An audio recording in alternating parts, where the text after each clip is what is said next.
Hey, how are you doing? My name is Willie Lawson, and I do a show on Blog Talk Radio.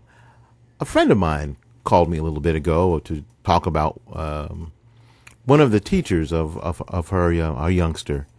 In order not to be quite too direct, we'll call her Boyd. Yeah, Mrs. Boyd. I had a teacher named Mrs. Boyd when I was in high school, and let's see, and she teaches at a place called let's see, what's a good generic name?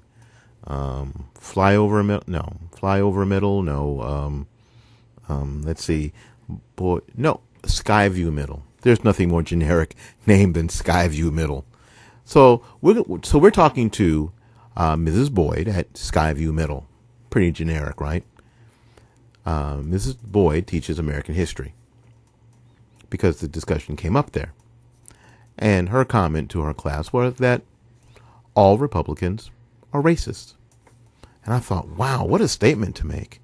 So I started looking back at some Republicans to see who they were, who these Republicans were. And one of the first I came across was Martin Luther King Jr. He was a Republican. His father was truly a Republican.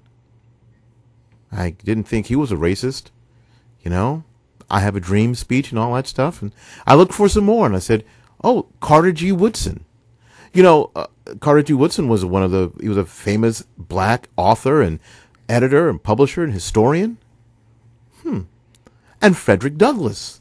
Frederick Douglass, another very, very esteemed speaker and thinker in the African American community. Mary McLeod Bethune, who started Bethune-Cookman College. She was a Republican.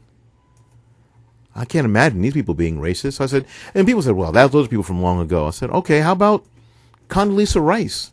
With her appointment as the 66th Secretary of State on January 26, 2005, Condoleezza Rice, as Dr. Rice to you, became the first black woman in our country to hold the nation's highest cabinet office. She can't be a racist. That's just very, very interesting. How about Alphonso Jackson? Secretary Alphonso Jackson guiding the U.S. Department of Housing and Urban Development in its mission to provide affordable housing and promoting economic development, an assignment which brings more than he brought 25 years of direct experience to. He came out of the administration of the Truman State University, got his law degree from Washington University Law School. He was a Republican. He got nominated by George Bush, though, so, you know. Rod Page, former secretary. Rod Page was the first school superintendent ever to serve in that position. He was the first Secretary of Education. He was also appointed by another Republican, George Bush. Clarence Thomas, Justice of the United States Supreme Court. He was born in Georgia. I don't know. I think he's the second only African American to serve on the nation's highest court.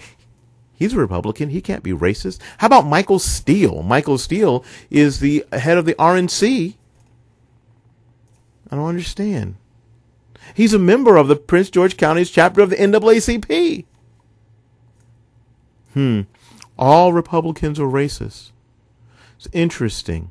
Very interesting. Hey, listen, to Mrs. Boyd and all the Mrs. Boyds in the world who all teach at the Skyview Middle Schools across the country, at the very least, it's incorrect to assume that all Republicans are racist. At the very most, it's irresponsible. There'll be more education for the Mrs. Boyds at the Skyview Middle Schools to come. We'll be back soon. Have a good day.